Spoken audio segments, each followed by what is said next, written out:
Very very good evening all of you. आप सभी का स्वागत है एनसीईआरटी क्लास 6 से लेके +2 तक के जो क्वेश्चन आंसर सीरीज़ है for UPSC, all Indian PCS and all Indian government exams.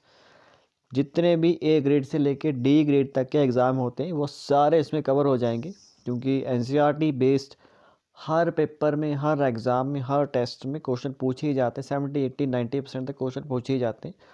सो मेरा खुद 7 8 सालों का एक्सपीरियंस है, उसके बेस पे मैंने ये क्वेश्चनिंग बनाई है। सो आपको कहीं और जाने की ज़रूरत नहीं है, आपको 100% इन चीज़ों के ऊपर रिलाय करना है। अगर वीडियो इन्फॉर्मेटिव लगे तो चैनल को सब्सक्राइब जरूर कर देना और लाइक ज़रूर कर देना, और अगर कोई कमी रहेगी है तो उसके लिए कमेंट भी कर देना। तो चलिए टाइम वेस्ट नहीं करते हैं, तो लेक्चर नंबर ये है 48 और क्वेश्चन देखो 6051 तक हम पहुँच गए, मतलब 7000 क्वेश्चन आज कंप्लीट हो जाएंगे हमारे।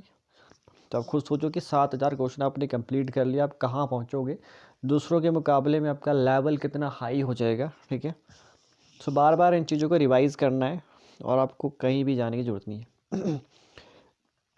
तो क्वेश्चन नंबर 6051 है, असंगठित क्षेत्र के श्रमिकों का संरक्षण किस प्रकार हो सकता है। इसका उत्तर आमतौर पर पाया जाता है कि संगठित क्षेत्र और असंगठित क्षेत्र के रूप में कार्य करते हैं। संगठित क्षेत्र असंगठित क्षेत्र के रूप में कार्य करते हैं, और नहीं आएगा यहाँ पे। वैसा जो है कर वंचना यानी कि कर से बचने के लिए एवं श्रमिकों को संरक्षण प्रदान करने वाली विधियों के अनुपालन से बचने के लिए करते हैं।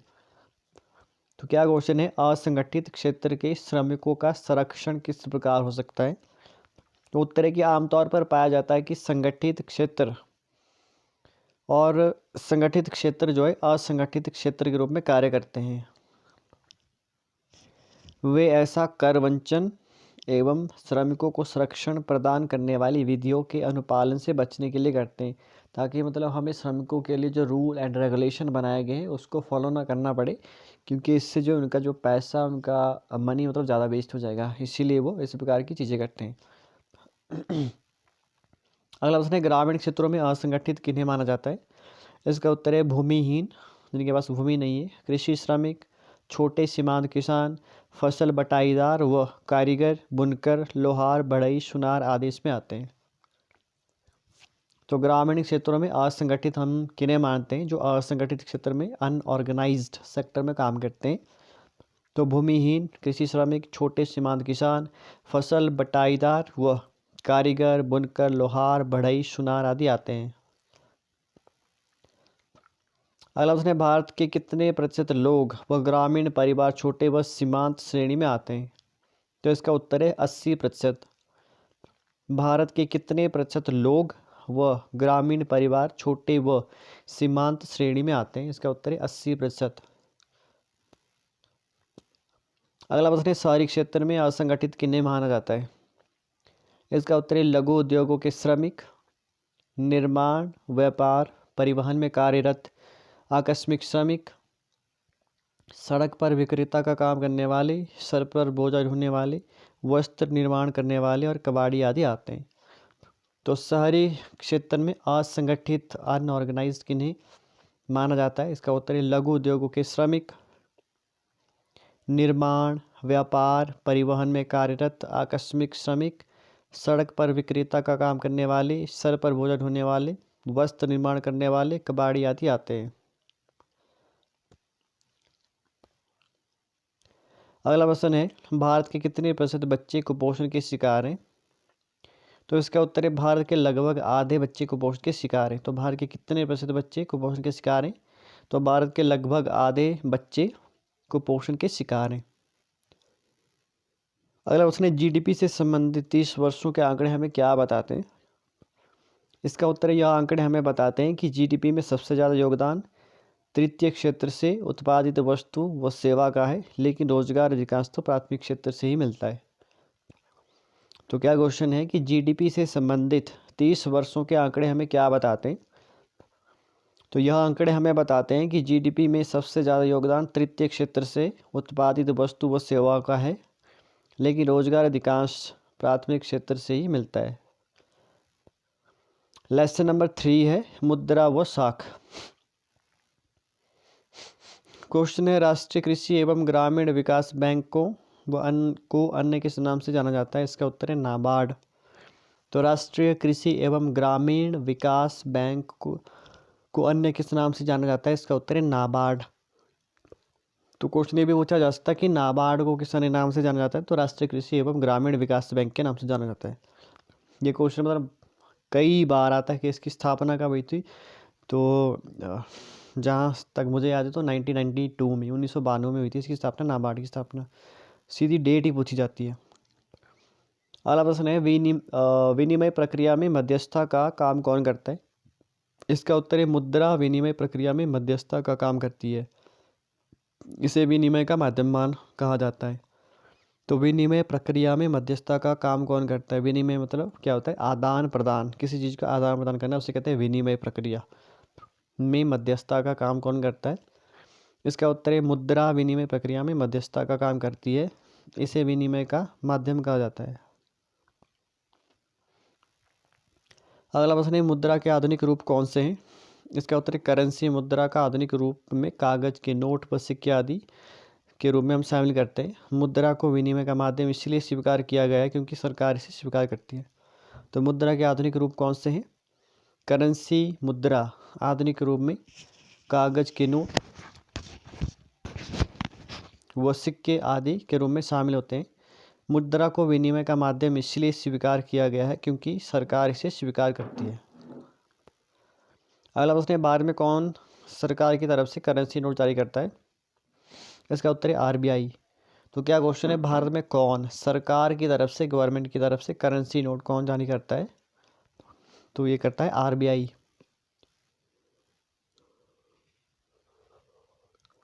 तो अगला प्रश्न है किस कानून के अनुसार किसी व्यक्ति या संस्था को मुद्रा जारी करने की इजाज़त नहीं है?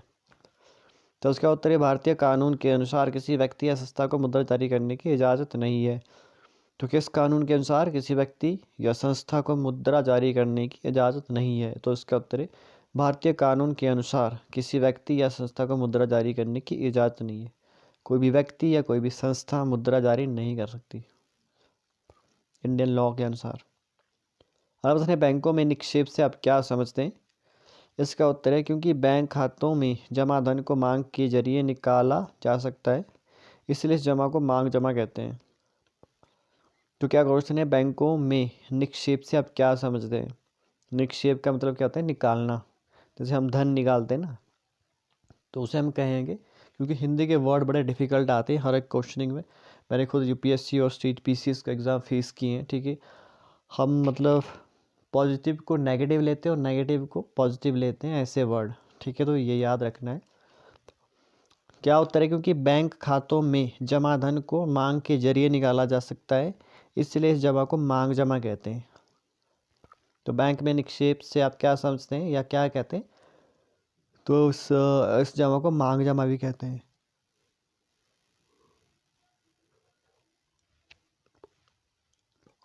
अगला प्रश्न है साख को अन्य किस नाम से जाना जाता है? इसका उत्तर है ऋण। तो साख को अन्य किस नाम से जाना जाता है? तो साख को ऋण के रूप में जाना जाता है, या ऋण को क्या कहते हैं? साख भी कहते हैं। साख वर्ड भी हमें बड़ा कंफ्यूज करता है कि साख आखिर हुई क्या। साख का मतलब होता है ऋण। अगला प्रश्न है चेक का भुगतान से आप क्या समझते हैं? उत्तर, इसमें लेन देन के बिना नकद की अदायगी से पूरा होता है, मतलब पैसा एक बंदे के खाते से दूसरे के खाते में जाता है। तो चेक का भुगतान से आप क्या समझते हैं? इसका उत्तर है इसमें लेन देन के बिना नकद की अदायगी से पूरा होता है, मतलब पैसा एक बंदे के खाते से दूसरे के खाते में चला जाता है। अगला प्रश्न है बैंक की ऋण संबंधी गतिविधियाँ कौन सी होती है? इसका उत्तर है भारत में बैंक जमा का केवल 15% नकद के रूप में रखते हैं। जमाकर्ता द्वारा धन निकालने की समस्या को देखते हुए बैंक जमाकर्ता व कर्जदार के बीच मध्यस्थ का काम करते हैं। तो बैंक की ऋण संबंधी गतिविधियाँ कौन सी होती हैं? भारत में बैंक जमा का केवल 15% नकद के रूप में रखते हैं। ओके, तो क्वेश्चन ये भी पूछा जा सकता है कि भारत में बैंक जो है जमा धन का कितने % उनके पास होता है? तो 15% होते हैं, ठीक है। और कहाँ है? और आरबीआई के पास वो डिपॉजिट करवा देते हैं। जमाकर्ता द्वारा धन निकालने की समस्या को देखते हुए बैंक जमाकर्ता व कर्जदार के बीच में मध्यस्थता का काम करते हैं। अगला प्रश्न है बैंक की आय का प्रमुख स्रोत क्या है? तो बैंक की आय का प्रमुख स्रोत क्या है? इसका उत्तर है कर्जदारों के लिए ब्याज व जमाकर्ता को दिए गए ब्याज के बीच का अंतर बैंकों की आय का मुख्य स्रोत है। तो बैंक की आय का मुख्य स्रोत क्या है? कर्जदारों के लिए ब्याज, जिसने कर्ज लिया उससे ब्याज लेते हैं, वह जमाकर्ता को दिए गए ब्याज, और जिसने पैसे जमा करवाए हैं बैंक में उसको दिए गए ब्याज के बीच का अंतर को जो है बैंक की आय का प्रमुख स्रोत है। और अब उसने ग्रामीण क्षेत्रों में साख की मांग का मुख्य कारण क्या है? इसका उत्तर है ग्रामीण क्षेत्र में साख की मुख्य मांग बीज, खाद, कीटनाशक दवा, बिजली, पानी, उपकरणों की मरम्मत आने पर खर्च होती है। तो ग्रामीण क्षेत्रों में साख की मांग का मुख्य कारण क्या है? मतलब ग्रामीण क्षेत्रों में लोग ऋण क्यों लेते हैं? तो ग्रामीण क्षेत्रों में साख की मुख्य मांग बीज के लिए लेते हैं, खाद के लिए लेते हैं, कीटनाशक के लिए लेते हैं, दवा के लिए, बिजली के लिए, पानी के लिए और उपकरणों की मरम्मत आदि के लिए ग्रामीण क्षेत्रों के लोग साख का उपयोग करते हैं। और अब उसने ऋण के लिए शर्तें क्या क्या होती हैं? इसका उत्तर है हर ऋण समझौते में ब्याज दर निश्चित कर दी जाती है जिसे कर्जदार महाजन को देता है। इसके अलावा उधारकर्ता कोई समर्थन ऋणधार गिरवी रख सकते हैं, जैसे भूमि, इमारत, गाड़ी, पशु, बैंक में पूंजी आदि कर सकता है। तो ऋण के लिए शर्तें क्या क्या होती हैं? उत्तर है हर ऋण समझौते में ब्याज दर निश्चित कर दी जाती है जिसे कर्जदार महाजन को देता है। इसके अलावा उधारकर्ता कोई गिरवी रख सकते हैं, भूमि, इमारत, गाड़ी, पशु, बैंक में पूंजी आदि कर सकता है। अब उसने भुगतान के तरीकों को सम्मिलित रूप से क्या कहा जाता है? इसका उत्तर है ऋण की शर्तें कहते हैं ब्याज दर, समर्थक, ऋणाधार, आवश्यक कागजात, भुगतान के तरीकों को सम्मिलित रूप से ऋण की शर्तें कहा जाता है। तो क्या क्वेश्चन है भुगतान के तरीकों को सम्मिलित रूप से क्या कहा जाता है? इसका उत्तर ऋण की शर्तें कहते हैं ब्याज दर, समर्थक, ऋणाधार, आवश्यक कागजात, भुगतान के तरीकों को सम्मिलित रूप से ऋण की शर्तें कहा जाता है। अब अपने सहकारी समितियों से ऋण किस प्रकार लिया जाता है? इसका उत्तर है बैंकों के अलावा ग्रामीण क्षेत्रों में सस्ते ऋण का एक अन्य स्रोत सहकारी समितियां हैं, जैसे किसानों, बुनकरों, औद्योगिक मजदूरों की समितियां इसमें आती हैं। तो सहकारी समितियों से ऋण किस प्रकार लिया जाता है? इसका उत्तर है बैंकों के अलावा ग्रामीण क्षेत्रों में सस्ते ऋण का एक अन्य स्रोत सहकारी समितियां हैं, जैसे किसानों, बुनकरों, औद्योगिक मजदूरों की समितियां इसमें आती हैं। अब बताएं ऋण की शर्तें किसे कहा जाता है? इसका उत्तर है ब्याज दर, समर्थक, ऋणाधार, आवश्यक कागजात व भुगतान के तरीकों को सम्मिलित रूप से ऋण की शर्तें कहा जाता है। तो क्या क्वेश्चन है ऋण की शर्तें किसे कहा जाता है? ब्याज दर, समर्थक, ऋणाधार, आवश्यक कागजात व भुगतान के तरीकों को सम्मिलित रूप से ऋण की शर्तें कहा जाता है। अब बताएं सहकारी समितियों से किस प्रकार ऋण ले सकते हैं? इसका उत्तर है बैंकों के अलावा ग्रामीण क्षेत्रों में सस्ते ऋण का एक अन्य स्रोत सहकारी समितियां, जैसे किसान, बुनकर, औद्योगिक मजदूरों की समितियां। तो सहकारी समितियों से किस प्रकार ऋण ले सकते हैं? इसका उत्तर है बैंकों के अलावा ग्रामीण क्षेत्रों में सस्ते ऋण का एक अन्य स्रोत सहकारी समितियां हैं, जैसे किसान, बुनकर, औद्योगिक मजदूरों की समितियां आदि भी है। अगला क्वेश्चन है भारत में औपचारिक क्षेत्र में साख कौन कौन सी है? इसका उत्तर है इनको दो वर्गों में बांटा जा सकता है, एक औपचारिक और दूसरी अनौपचारिक क्षेत्रक ऋण इसमें आते हैं।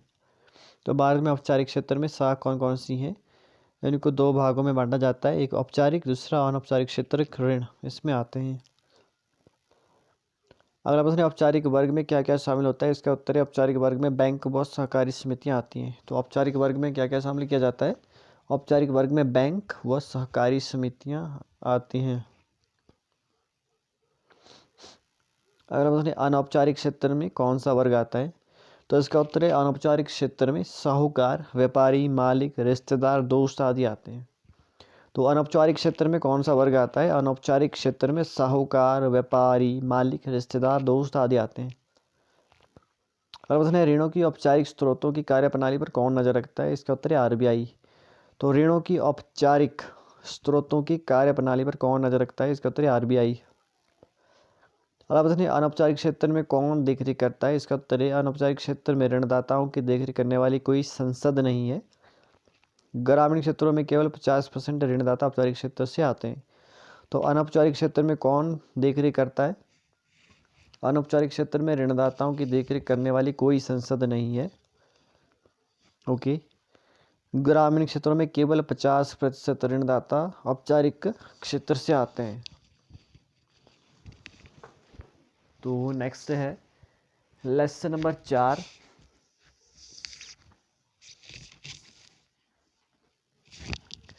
वैश्वीकरण व भारतीय अर्थव्यवस्था। क्वेश्चन है, अंतर्देशीय उत्पादन 20वीं शताब्दी के मध्य तक किस प्रकार किया जाता था? इसका उत्तर है, अंतर्देशीय उत्पादन 20वीं शताब्दी के मध्य तक उत्पादन मुख्यतः देश की सीमाओं के भीतर ही सीमित था। इन देशों की सीमाओं को लागने वाली वस्तुओं में केवल कच्चा माल, खाद्य पदार्थ व तैयार उत्पाद शामिल थे।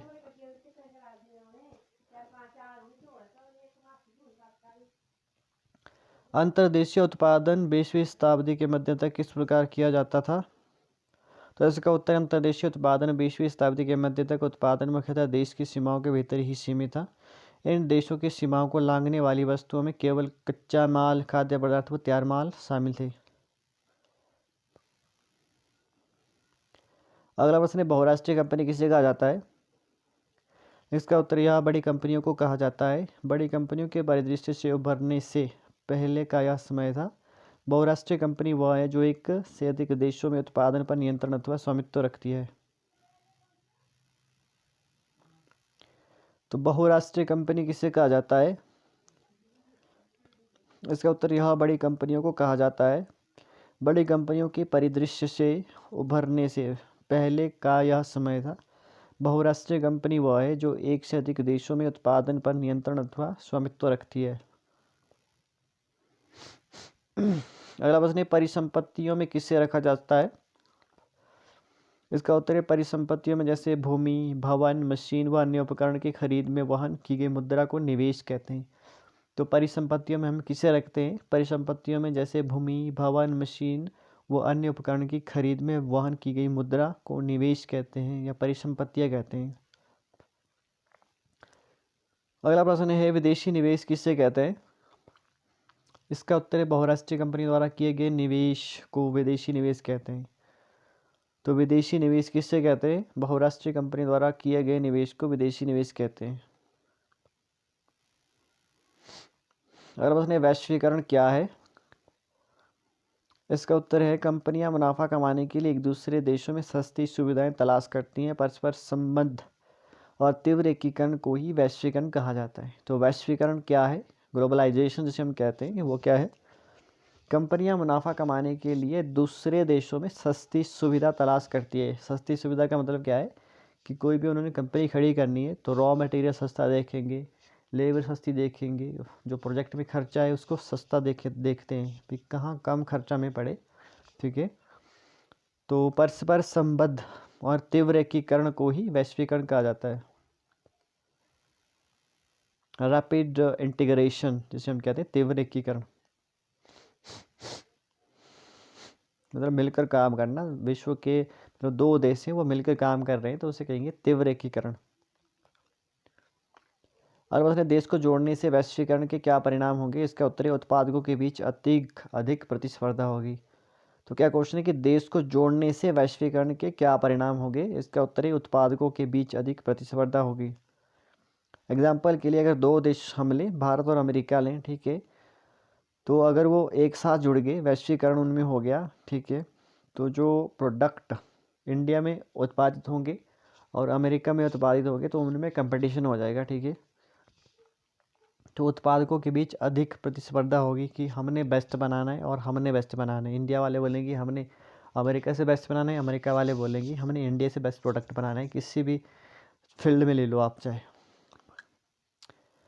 अगला प्रश्न है, वैश्वीकरण को संभव बनाने वाले कौन से कारक होते हैं? इसका उत्तर है, प्रौद्योगिकी में उन्नति तीव्रता का कारण वैश्वीकरण की प्रक्रिया को प्रेरित करता है। इसमें भी उल्लेखनीय है सूचना एवं संचार प्रौद्योगिकी, internet, telephone, telegraph, mobile fax इत्यादि।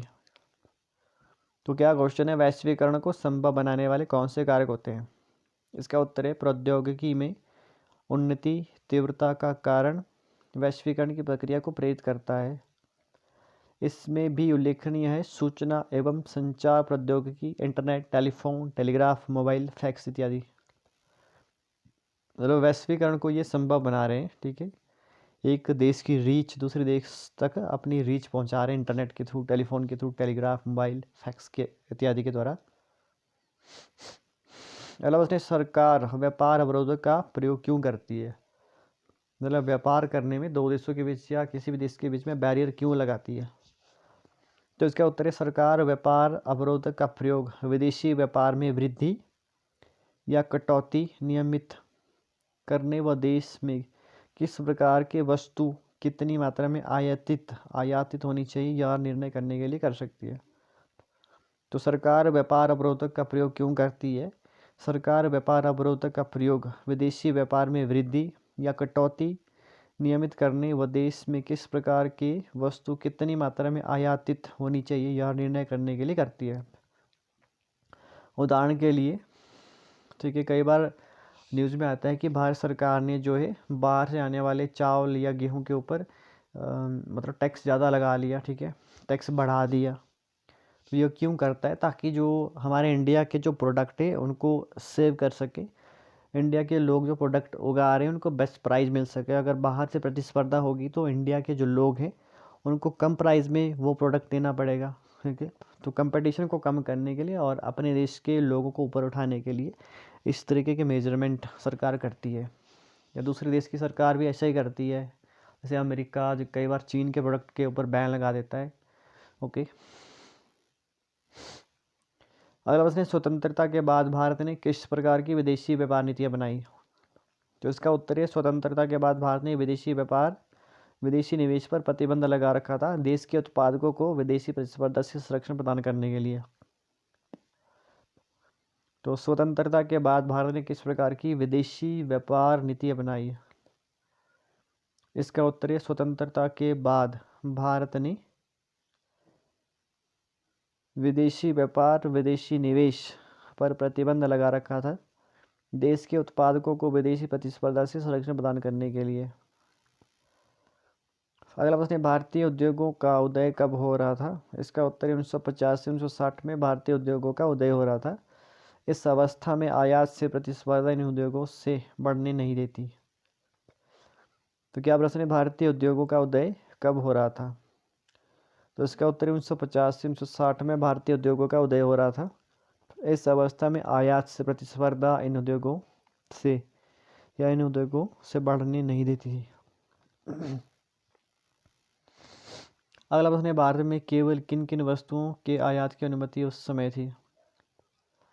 इसका उत्तर है, भारत में केवल मशीनरी, उर्वरक, पेट्रोलियम के आयात की अनुमति थी। तो क्या क्वेश्चन है, भारत में केवल किन किन वस्तुओं के आयात की अनुमति थी उस समय? तो भारत में केवल मशीनरी, ये क्वेश्चन भी बड़ी बार आता है, ठीक है। तो भारत में केवल मशीनरी, उर्वरक, पेस्टिसाइड जिसे कहते हैं, पेट्रोलियम की आयात की अनुमति थी। तो भारत जो है मशीनरी, उर्वरक और पेट्रोलियम का आयात कर सकता था, ठीक है। अगला प्रश्न है, 1991 के प्रारंभ से नीतियों में कौन से दूरगामी प्रभाव हुए? इसका उत्तर है, भारत में 1991 के प्रारंभ से नीतियों में दूरगामी प्रभाव हुए। भारत ने सोचा कि भारतीय उत्पादों का विश्व के उत्पादों से प्रतिस्पर्धा करने का समय आ गया है। इस निर्णय का प्रभावशाली अंतर्राष्ट्रीय संगठनों ने समर्थन किया। अतः 1991 से विदेशी व्यापार व विदेशी निवेश पर से अवरोधक को काफ़ी हद तक हटा दिया गया। 1991 के प्रारंभ से नीतियों में कौन से दूरगामी प्रभाव हुए? तो इसका उत्तर है, भारत में 1991 के प्रारंभ से नीतियों में दूरगामी प्रभाव हुए। भारत ने सोचा कि भारतीय उत्पादों का विश्व के उत्पादों से प्रतिस्पर्धा करने का समय आ गया है। इस निर्णय का प्रभावशाली अंतर्राष्ट्रीय संगठनों ने समर्थन किया। अतः 1991 से विदेशी व्यापार व विदेशी निवेश पर से अवरोध को काफ़ी हद तक हटा दिया। अगला प्रश्न है, भारत द्वारा अवरोध व प्रतिबंधों को हटाने की प्रक्रिया को किस नाम से जाना जाता था? तो इसको जाना जाता था उदारीकरण के नाम से। भारत द्वारा अवरोध व प्रतिबंधों को हटाने की प्रक्रिया को किस नाम से जाना जाता था? तो इसका उत्तर है उदारीकरण। अगला प्रश्न है, विश्व व्यापार संगठन का ध्येय क्या है? तो इसका उत्तर है, विश्व व्यापार संगठन का ध्येय अंतर्राष्ट्रीय व्यापार को उदार बनाना, यह विकसित देशों की पहल पर बनाया गया था। अंतर्राष्ट्रीय व्यापार को उदार बनाने के साथ साथ देश को मुक्त व्यापार की सुविधा देता है, परंतु व्यवहार में देखा गया है कि विकसित देशों ने अनुचित ढंग से व्यापार अवरोधों को बरकरार रखा है। तो विश्व व्यापार संगठन का ध्येय क्या है? विश्व व्यापार संगठन का ध्येय अंतर्राष्ट्रीय व्यापार को उदार बनाना। यह विकसित देशों की पहल पर बनाया गया था। किन देशों की? विकसित देशों की पहल पर, ना कि विकासशील, जैसे डेवलप्ड कंट्री कहते हैं। अंतर्राष्ट्रीय व्यापार को उदार बनाने के साथ साथ देश को मुक्त व्यापार की सुविधा देता है, परंतु व्यवहार में देखा गया है कि विकसित देशों ने अनुचित ढंग से व्यापार अवरोध को बरकरार रखा है। अगला प्रश्न है, औद्योगिक क्षेत्र को किस नाम से जाना जाता है? इसका उत्तर है औद्योगिक क्षेत्र, जिन्हें विशेष आर्थिक क्षेत्र भी कहा जाता है, स्पेशल इकोनॉमिक जोन। तो औद्योगिक क्षेत्र को किस नाम से जाना जाता है? औद्योगिक क्षेत्र, जिन्हें विशेष आर्थिक क्षेत्र भी कहा जाता है। अगला प्रश्न है, स्पेशल इकोनॉमिक जोन में कौन कौन सी सुविधाएं उपलब्ध रहती हैं? तो इसका उत्तर है विशेष आर्थिक क्षेत्र में विश्वस्तरीय सेवाएं जैसे बिजली, पानी, सड़क, परिवहन, भंडारण, मनोरंजन व शैक्षिक सुविधा मौजूद रहती हैं। तो स्पेशल इकोनॉमिक जोन में कौन सी सुविधा रहती है? विशेष आर्थिक क्षेत्र में विश्व स्तरीय सेवाएं, बिजली, पानी, सड़क, परिवहन, भंडारण, मनोरंजन व शैक्षिक सुविधाएं मौजूद रहती हैं। तो लेसन नंबर 5, उपभोक्ता अधिकार। क्वेश्चन है, उपभोक्ता अधिकार आंदोलन की शुरुआत कब से मानी जाती है? इसका उत्तर है 1960 से उदय। 1970 से उपभोक्ता संस्थान उपभोक्ता संरक्षण से संबंध कार्य करने लगे थे। तो उपभोक्ता अधिकार आंदोलन की शुरुआत कब से मानी जाती है? 1960 से उदय। 1970 से उपभोक्ता संस्थान उपभोक्ता संरक्षण से संबंध कार्य करने लगी। अगला प्रश्न है, उपभोक्ता इंटरनेशनल की स्थापना संयुक्त राष्ट्र ने कब की? इसका उत्तर है उपभोक्ता इंटरनेशनल 1985 में संयुक्त राष्ट्र ने उपभोक्ता सुरक्षा के लिए संयुक्त राष्ट्र के दिशा निर्देशों को बनाया। तो क्या क्वेश्चन है, उपभोक्ता इंटरनेशनल की स्थापना संयुक्त राष्ट्र ने कब की? उपभोक्ता इंटरनेशनल 1985 में कब? 1985 में, 1985 में संयुक्त राष्ट्र ने उपभोक्ता सुरक्षा के लिए संयुक्त राष्ट्र के दिशा निर्देशों को बनाया। तो ये क्वेश्चन भी बड़ा इंपॉर्टेंट है, जहाँ पे संयुक्त राष्ट्र की भूमिका आती है वो इंपॉर्टेंट हो जाती है अपने आप में ही। अगर उसने भारत सरकार द्वारा उपभोक्ता संरक्षण अधिनियम कब बनाया गया था? तो इसका उत्तर है 1986 में उपभोक्ता संरक्षण अधिनियम बनाया गया था भारत सरकार द्वारा। ये क्वेश्चन भी इंपॉर्टेंट है कि भारत सरकार द्वारा उपभोक्ता संरक्षण अधिनियम कब बनाया गया था? तो 1986 में उपभोक्ता संरक्षण अधिनियम बनाया गया था। अगला प्रश्न है, उपभोक्ता संरक्षण अधिनियम को किस नाम से जाना जाता है? इसका नाम है कोपरा। ठीक है, उपभोक्ता संरक्षण अधिनियम को किस नाम से जाना जाता है? कोपरा। अगला प्रश्न है, कोपरा अधिनियम के अंतर्गत विवादों का निपटारा कौन करता है? इसका उत्तर है कोपरा के अंतर्गत उपभोक्ता विवाद के निपटारे के लिए जिला स्तर का न्यायालय करता है। इसे जिला केंद्र भी कहते हैं। 20 लाख के दावे पर सुनवाई इसमें की जाती है। मतलब 20 लाख तक के जो केस होते हैं वो जो है जिला स्तर, जो डिस्ट्रिक्ट लेवल पर इसका जो जुडिशरी होती है, डिस्ट्रिक्ट जुडिशरी में इसके केस को यूटिलाइज किया जाता है। तो अगला प्रश्न है, सेकेंड लास्ट क्वेश्चन है, राज्य आयोग के अंतर्गत आने वाले मामले कौन से हैं? इसका उत्तर है राज्य आयोग 20 लाख से 1 करोड़ के मामले में सुनवाई करता है। तो उपभोक्ता मामले से संबंधित राज्य आयोग के अंतर्गत कौन से मामले आते हैं? 20 लाख से 1 करोड़ तक के। ठीक है, तो क्वेश्चन नंबर 7000 है, 7000 क्वेश्चन कंप्लीट हो गए। राष्ट्रीय आयोग के पास कितने तक के मामले आते हैं? इसका उत्तर, राष्ट्रीय उपभोक्ता आयोग 1 करोड़ से ऊपर के मामलों को देखता है। कोपरा अधिनियम ने केंद्र व राज्य सरकारों में उपभोक्ता मामलों से अलग विभाग स्थापित करने में मुख्य भूमिका निभाई। ठीक है, सो आज के सेशन में इतने। अगर वीडियो इन्फॉर्मेटिव लगे तो चैनल को सब्सक्राइब जरूर करिएगा, लाइक ज़रूर करिएगा, कमेंट जरूर करिएगा। और मेरा मकसद यही है कि गांव के जो बंदे जो क्रेज़ बहुत ज़्यादा रखते हैं, ज़िंदगी बहुत बड़ा करना चाहते हैं लेकिन रिसोर्स की कमी है, उस रिसोर्स की कमी को पूरा करने के लिए मैंने ये बेड़ा उठाया। अब आपकी जिम्मेदारी है इन चीज़ों को आगे बढ़ाना। ठीक है, आपको ज़िंदगी में काम आएगी ही आएगी, क्योंकि मेरा खुद एक्सपीरियंस है जहाँ पे मैंने गलतियाँ की है उस बेस पे मैंने ये क्वेश्चनिंग बनाई है। ठीक है, सो चलिए आज के सेशन को यहीं रोकते हैं। नेक्स्ट डे एक नई एनर्जेटिक वीडियो के साथ फिर मिलते हैं। तब तक जय हिंद, जय भारत, भारत माता की जय। ऊपर वाले से यही ब्लेसिंग्स करूँगा कि आप ज़िंदगी में बहुत जल्दी सक्सेस हो। ठीक है, और ख़ासकर ये वीडियोज़ जो मैंने बनाई है ये आपको ज़िंदगी में कहीं भी सक्सेस करा सकती है अगर आपने ध्यान से इनको रिवाइज बार बार करवा लिया। ठीक है, खुद भी देखिए, खुद भी रिवाइज करिए और अपने दोस्तों तक भी वीडियो पहुँचाइए। जय श्री कृष्णा, राधे राधे।